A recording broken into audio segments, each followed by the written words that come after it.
ॐ ह्लीं बगलामुखे सर्वदुष्टानां वाचं मुखं पदिस्तंभ जिह्वां कीलः बुद्धिर्विनाश ह्लीं ॐ स्वाहा।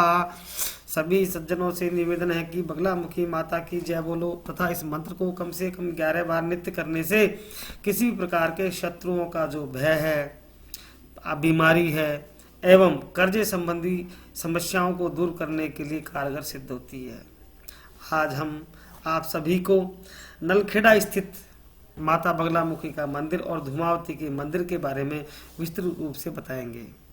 मेरा आपसे आग्रह है कि यह सब सुनने से पहले आप हमारे चैनल को सब्सक्राइब करें, बेल आइकन बजाएं तथा नोटिफिकेशन मिलने के लिए आपको सबसे पहले प्राप्त होगा। और यदि आपको ये बात अच्छी लगती है तो आप कमेंट्स करें। मित्रों, माता के कई रूप हैं। 10 महाविद्याओं में 8वें नंबर की जो महाविद्या या शक्ति के रूप में माता जो है वह है बगलामुखी, और 7वें रूप में ज्येष्ठा अर्थात महाधूमावती या धूमावती का नाम आता है 10 महाविद्याओं में। अतः हम आज जो बात करना चाहते हैं वह बगलामुखी व धूमावती की बात करेंगे। बगलामुखी माता के मंदिर वैसे तो संपूर्ण भारत में छत्तीसगढ़ में भी है, नेपाल बॉर्डर पर भी है, किंतु पौराणिक मान्यताओं के अनुरूप बगलामुखी माता का जो मंदिर है वह होता है जहाँ पीत वर्ण की देवी कहलाती है या पीताम्बरा कहलाती है। तो पीताम्बरा के जो पीठ हैं वो 3 स्थानों पर ही प्रमुख रूप से माने गए हैं। एक हिमाचल में कांगड़ा में स्थित है जहाँ वनखंड महादेव के पास में बना हुआ है, वह ऐतिहासिक पौराणिक दृष्टि से बहुत ही अच्छा है। दूसरा है मध्य प्रदेश के नलखेड़ा, जो आगर जिला झालावाड़ से निकलते ही बॉर्डर राजस्थान का पार करते ही एमपी के क्षेत्र में आता है, वहाँ है। तीसरा है दतिया। दतिया में माता बगलामुखी और धूमावती का मंदिर स्थित है। यह मंदिर विशेष रूप से राजनेताओं के लिए, अभिनेताओं के लिए या बड़े बड़े व्यापारियों के लिए बड़ा ही फलदायी केंद्र रहा है। जो राजनेता चुनाव जीतना चाहते हैं या जिनको बार बार चुनाव हार रहे हैं, अपनी विजयश्री प्राप्त करने के लिए माता पीताम्बरा का दर्शन लाभ एवं तांत्रिक पूजा करवाकर इच्छित फल प्राप्त करते हैं तथा राजनीतिक सफलताएं अर्जित करते हैं। चाहे वो विधायक है, मंत्री है, प्रधानमंत्री है या राष्ट्रपति है, सभी वहाँ जाकर के और माता के दर्शन करते हैं और अपने राजनीतिक क्षेत्र में सफलताएं अर्जित करते हैं। यह माता 10 महाविद्याओं में से एक है। इनका नंबर 8वें नंबर पर आता है। ये द्वापरकालीन युग जो था उस समय की देवी है। जब पौराणिक मान्यता ऐसी है, अब जब युद्ध चल रहा था महाभारत का, उस समय श्री कृष्ण भगवान ने युधिष्ठिर को विजयश्री दिलाने के लिए माता का मंदिर बनवाया था और उसी समय से इसकी पूजा विधिवत होती आ रही है। कलयुग में यह विशेष महत्व प्रदान करने वाली है, क्योंकि इस युग में रोग, शत्रु एवं कर्जा, ये 3 चीज़ों की निरंतरता बढ़ती रहती है। अतः हर आदमी इस चीज़ से पीड़ित है, परेशान है।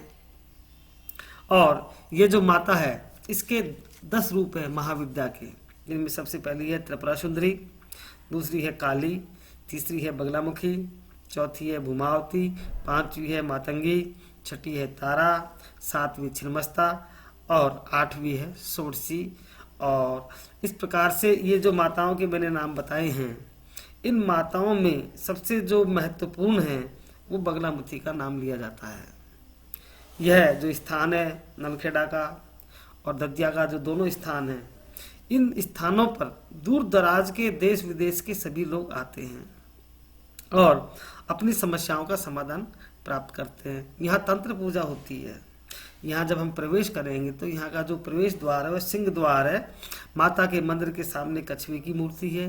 कछुए की मूर्ति होने का तात्पर्य है कि पौराणिक काल या ऐतिहासिक काल में माता के बलि दी जाती थी और यह 8वीं शक्ति के रूप में युद्ध में विजय दिलाने वाली देवी रही है। इनके तंत्र साधना का प्रमुख केंद्र रहा है। राजनेता हैं वो अपने दुखों को दूर करने के लिए आते हैं।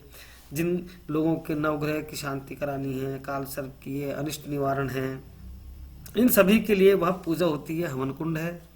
और वहाँ जो मंदिर है उसके परिसर में 16 खंभों का द्वार बना हुआ है और उस प्रांगण में ही माता धूमावती का मंदिर है। और उज्जैन के राजा विक्रमादित्य द्वारा बनवाया हुआ दीप स्तंभ है, वो आज भी मौजूद है। भैरव जी की मूर्ति है, राधा कृष्ण का मंदिर है, दक्षिण मुखी हनुमान जी हैं। और ये सब शमशान हैं आसपास में 4। उन शमशानों के बीच में बगलामुखी माता का मंदिर है। और बगलामुखी माता के मंदिर का चमत्कार यदि हम देखें तो जब 1962 में चीन का युद्ध हुआ था, उस समय बगलामुखी माता के अनुष्ठान किया, तांत्रिक अनुष्ठान किया गया। उस अनुष्ठान के बाद में चीन की सेनाएं वहाँ के वहीं रह गई, आगे नहीं बढ़ सकी।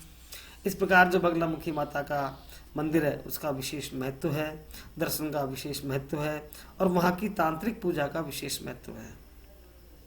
वशीकरण है, मारण है, उच्चाटन है, स्तंभन है और अन्य प्रकार के जो भी कष्टदायी है या शत्रु भय है, जिनको बार बार पराजय मिल रही है, वो सभी लोग जाकर वहाँ तांत्रिक पूजा करते हैं और इच्छित फल अर्जित करते हैं।